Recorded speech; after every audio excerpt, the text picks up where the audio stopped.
Welcome friends, आज हम बहुत ही इंपॉर्टेंट टॉपिक इंडियन पॉलिटी का डिस्कस करने वाले हैं, दैट इज़ पंचायती राज। और इसके साथ हम 73rd अमेंडमेंट एक्ट भी देखेंगे। इसकी हम कंप्लीट इंफॉर्मेशन आपको आज प्रोवाइड करने वाले हैं, तो एंड तक आप बने रहें। अगर आपको अच्छा ना लगे तो आप कमेंट में कह सकते हो। तो आइए स्टार्ट करते हैं। सबसे पहले हम पंचायती राज की थोड़ी सी ब्रीफ इंट्रोडक्शन देख लेते हैं। पंचायती राज जो है, कॉन्स्टिट्यूशनल सेंक्शन जो है इसको 73rd कॉन्स्टिट्यूशनल अमेंडमेंट एक्ट जो 1992 का है, इसके तहत इसको कॉन्स्टिट्यूशनल सेंक्शन मिला है, यानी कॉन्स्टिट्यूशन में ये 73rd अमेंडमेंट एक्ट के तहत ऐड हुआ है। ठीक है, जब गवर्नमेंट ऑफ नरसिम्हा राव थी जब ये एक्ट पास हुआ है। इसके बाद इम्पॉर्टेंट बात हम बात करें, ये जो एक्ट है 73rd कॉन्स्टिट्यूशनल अमेंडमेंट एक्ट जो है, ये फाइनली फोर्स जो है ये 24 अप्रैल 1993 को हुआ था। तो एक और इम्पॉर्टेंट बात है कि 24 अप्रैल को नेशनल पंचायत डे, ये बहुत बार क्वेश्चन पूछा गया है, नेशनल पंचायत डे कब सेलिब्रेट किया जाता है? 24 अप्रैल। क्यों? क्योंकि 24 अप्रैल 1993 को ये एक्ट जो है कम इनटू फोर्स हुआ था, फाइनली पास हो गया था। तो ये आपने इसके बारे में याद रखना। इसके बाद हम स्टार्ट करते हैं, कुछ इंपॉर्टेंट और चीज़ें यहाँ पर देखेंगे। वो है कि ये जो आर्टिकल्स रिलेटेड टू पंचायती राज हम देखने वाले हैं। आर्टिकल 40 जो है directive principle of state policy का कह रहा है कि पंचायती राज होना चाहिए इंडियन कॉन्स्टिट्यूशन में। तो पंचायती राज के बारे में विलेज पंचायत होनी चाहिए, आर्टिकल 40 कह रहा है, डायरेक्टिव प्रिंसिपल स्टेट पॉलिसी का जो आर्टिकल 40 है। इसके बाद हम बात करें 1947 में बलवंत राय मेहता कमेटी सेटअप हुई थी, जिसने सुजेस्ट किया था पंचायती राज सिस्टम को। तो ये बलवंत राय मेहता कमेटी के बारे में आगे भी आपको और बताएंगे। और इसने 3 टायर सिस्टम, यानी बलवंत राय मेहता कमेटी ने 3 tier system of Panchayati Raj suggest किया था। फर्स्ट पंचायती राज जो है, first time Panchayati Raj was set up in Rajasthan. सबसे पहले राजस्थान स्टेट में पंचायती राज सेटअप हुआ था। उसके बाद दूसरे नंबर पे आंध्र प्रदेश में। ओके, ये कब हुआ था सबसे पहले पंचायती राज? ये 1959 में। ये चीज़ें आपको याद रखनी है। इसके बाद आफ्टर मैनी कमेटीज़ हम अभी डिस्कस करेंगे आई हैं, उसके बाद बहुत सारी चेंजेस इसमें आते गए हैं। फाइनली जो हम बात करें 73rd अमेंडमेंट एक्ट जो 1992 का है, इसके तहत Panchayati Raj was added in the constitution. और एक और इम्पॉर्टेंट बात, ये पंचायती राज जो है कौन से पार्ट ऑफ कॉन्स्टिट्यूशन में ऐड हुआ है? 9 पार्ट में। और शेड्यूल में भी ये है। और कौन सा शेड्यूल जो डील करता है पंचायती राज से? 11। तो ये आपने दोनों याद रखना है, 9 पार्ट, शेड्यूल 11। ओके, तो आगे हम थोड़ी इंपॉर्टेंट चीज़ें देखेंगे। सबसे पहले हम थोड़ी कमेटीज़ को डिस्कस कर लेते हैं, और कमेटी का आपको रिवीजन भी इसी लेक्चर में करवाई जाएगी। ये लेक्चर में पंचायती राज कंप्लीट होने वाला है, तो एंड तक बने रहें। तो बलवंत राय मेहता कमेटी जनवरी 1957 में जो है बनी थी। Recommended the establishment of the scheme democratic decentralisation. इन्होंने रिकमेंड किया था इस कमेटी ने कि डेमोक्रेटिक डिसेंट्रलाइजेशन होना चाहिए, which ultimately came to known as, जिसको हम पंचायती राज के नाम से अब जानते हैं। यानी पहले ये वर्ड यूज हुआ था डेमोक्रेटिक डिसेंट्रलाइजेशन, फिर उसको हम पंचायती राज, अब उसके बाद नाम चेंज हो गया था। तो 3 टायर सुजेस्ट किया था बलवंत राय मेहता ने। और 3 टायर कौन से हैं? सबसे टॉप लेवल पे जिला परिषद है जो डिस्ट्रिक्ट लेवल पे काम करता है, और उसके बाद पंचायत समिति जो इंटरमीडिएट लेवल है, जो ब्लॉक लेवल पे होता है, और पंचायत, ग्राम पंचायत जो विलेज लेवल पे होता है। तो कौन से? जिला परिषद, पंचायत समिति और ग्राम पंचायत, ये तीनों टायर जो है पंचायती राज के आपको याद रखना है। इसके बाद हम बात करें रिकमेंडेशंस, बलवंत राय मेहता कमेटी की रिकमेंडेशन क्या थी, तो ये ज़रूरी है, याद रखनी है आपको। सबसे पहले इन्होंने कहा था कि डेमोक्रेटिक डिसेंट्रलाइजेशन होनी चाहिए, जिसको हम पंचायती राज के नाम से पुकारते हैं कि पंचायती राज होना चाहिए। उसके बाद कहा कि 3 टायर सिस्टम होना चाहिए पंचायती राज में। 3 टायर कौन से है? अभी बताया हमने, जिला परिषद डिस्ट्रिक्ट लेवल, पंचायत समिति एट ब्लॉक लेवल, और ग्राम पंचायत एट विलेज लेवल। और विलेज लेवल, इसके बाद इन्होंने रिकमेंड किया था कि विलेज पंचायत जो है वो डायरेक्ट इलेक्शन के थ्रू चुनी जानी चाहिए, और जिला परिषद और पंचायत समिति जो है इनडायरेक्ट इलेक्शन से चुनी जानी चाहिए। ठीक है, तो ये आपने याद रखना है कि इसमें सिर्फ विलेज पंचायत में डायरेक्ट इलेक्शन होंगे, बाकी दोनों टायर्स में, जिला और पंचायत समिति में, इनडायरेक्ट इलेक्शन के थ्रू चुने जाएंगे बंदे। ओके, और ये अभी आपको बता चुका हूँ कि सबसे पहले राजस्थान में ये लॉन्च हुआ था पंचायती राज। कौन सी डिस्ट्रिक्ट? नागौर डिस्ट्रिक्ट राजस्थान की में सबसे पहले। वो कब हुआ था? 2 अक्टूबर 1949 में। तो ये पॉइंट आपको एग्जाम में पूछे जाते हैं, ठीक है। नागौर डिस्ट्रिक्ट ऑफ राजस्थान 2 अक्टूबर 1959 में पंचायती राज सबसे पहले लॉन्च हुआ था। ये था बलवंत राय मेहता। अभी रिवीजन भी आपको थोड़ी देर में करवाई जाएगी, इसकी short revision. Ashok Mehta committee फिर आई जो 1977 में आई। तो इसने क्या रिकमेंड किया?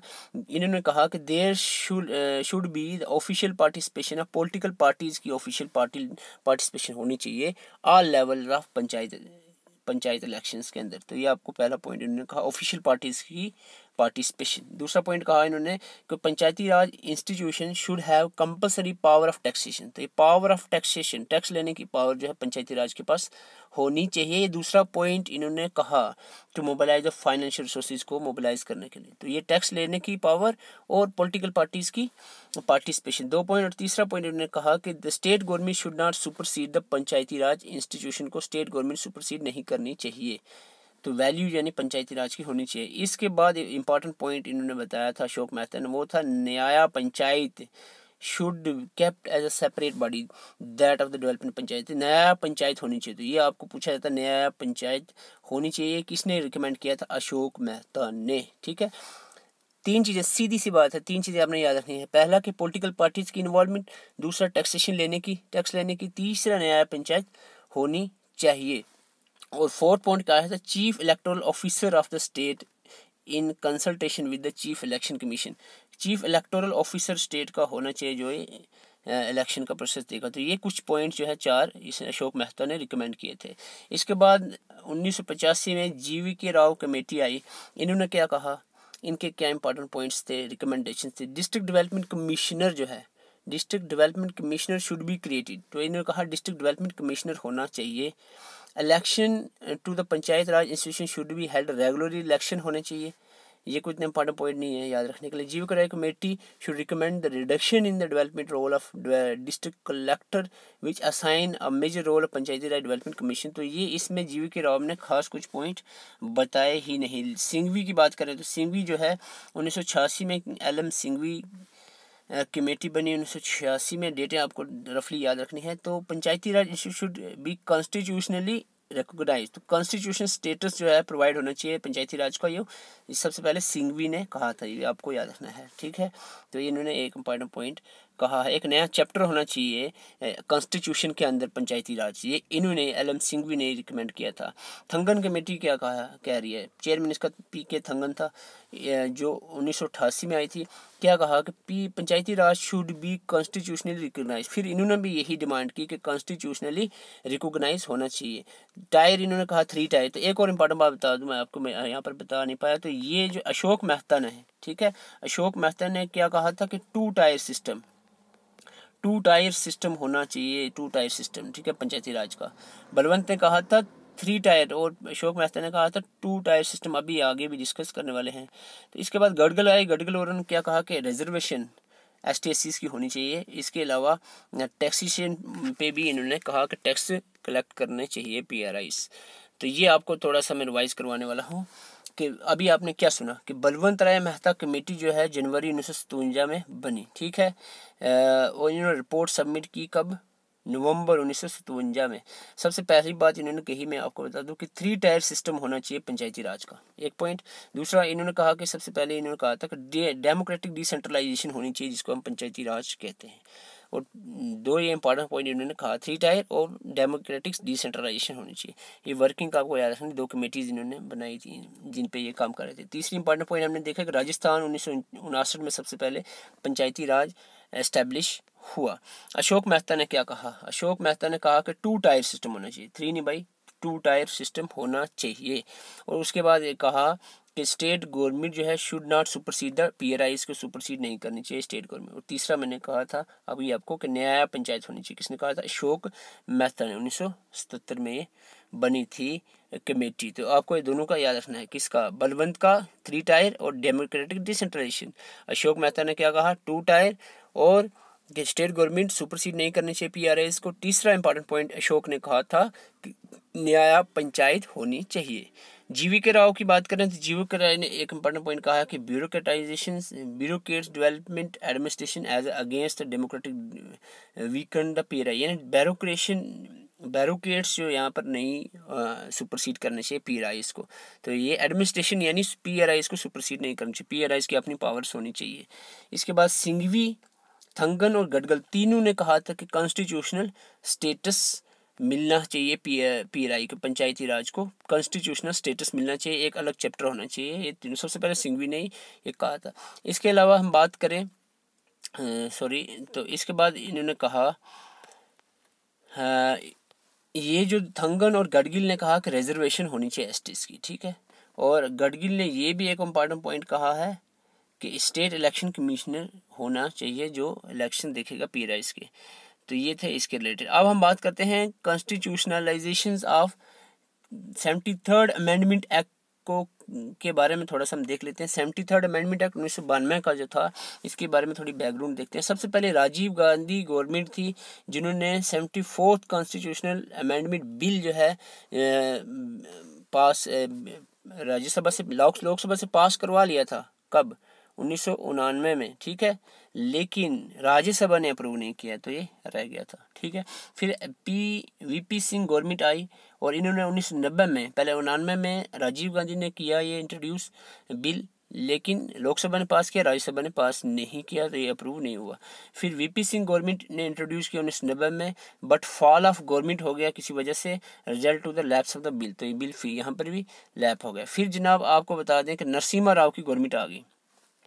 नरसिम्हा राव की गवर्नमेंट है 1991 सितंबर में आ गई थी। तो फिर ये इन्होंने 73rd amendment constitution amendment act जो है 1992 में इंट्रोड्यूस किया और ये पास हो गया दोनों हाउसेस से। और फोर्स कम इनटू फोर्स कब हुआ ये आपको अभी पहले बता चुका हूँ, 24 अप्रैल 1993 में ये कम इनटू फोर्स हो गया और 24 अप्रैल को ही पंचायती राज डे बनाया जाता है। और ये एक इम्पॉर्टेंट पॉइंट यहाँ पर आपको याद रखना है, अभी पहले भी बताया मैंने, पार्ट 9 में यहाँ पर ऐड हुआ है ये पंचायती राज, और 11th शेड्यूल में ये ऐड हुआ। और 11th शेड्यूल में 29 कॉन्स्टिट्यूशन फंक्शनल आइटम्स भी 11th शेड्यूल में मेंशन है। अब बात करें हम अगर पार्ट जो 9 है इंडियन कॉन्स्टिट्यूशन का, उसमें कौन से आर्टिकल आते हैं? आर्टिकल 2 आपको पूछा था which article deals with the Panchayati Raj, तो 243 243 आर्टिकल जो है वो डील करता है। 243 आर्टिकल 243 से लेकर 243 ओ तक है, तो आपको ये याद रखना है इनमें क्या चीज़ें आती हैं।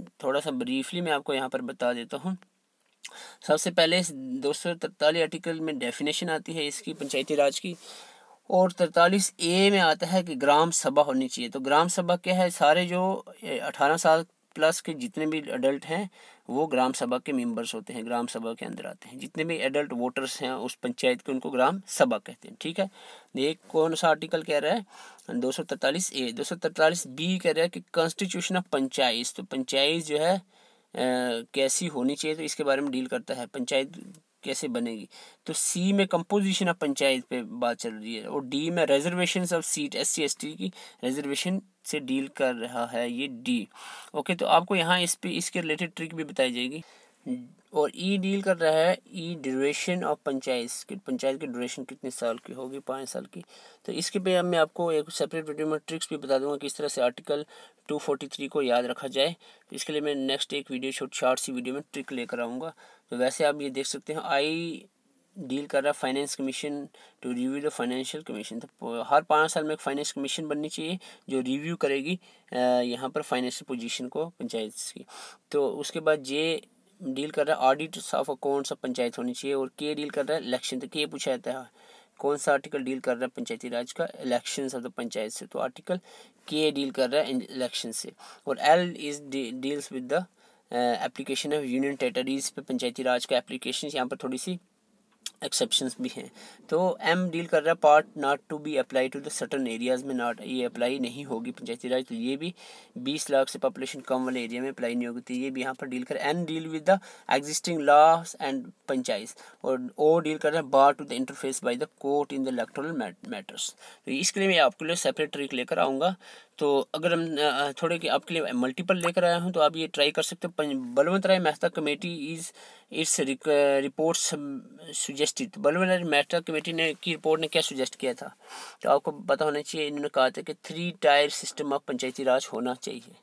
नेक्स्ट ये जल्दी से आप बताएं कि अभी हमने डिस्कस किया कि व्हेन एंड वेयर वाज, कब और कहाँ पंचायती राज फर्स्ट इंट्रोड्यूस हुआ इंडिया में, तो आपको जल्दी से बताना है। सबसे पहले इंट्रोड्यूस हुआ 1959 में राजस्थान में, तो ये आपको नागौर डिस्ट्रिक्ट राजस्थान की, तो आपने याद रखना है। इसके बाद जल्दी से इसका आंसर करें कि ये हु आर इन ग्राम सभा में कौन होता है, एक विलेज की ग्राम सभा में कौन लोग होते हैं, कौन मेंबर होते हैं उसके।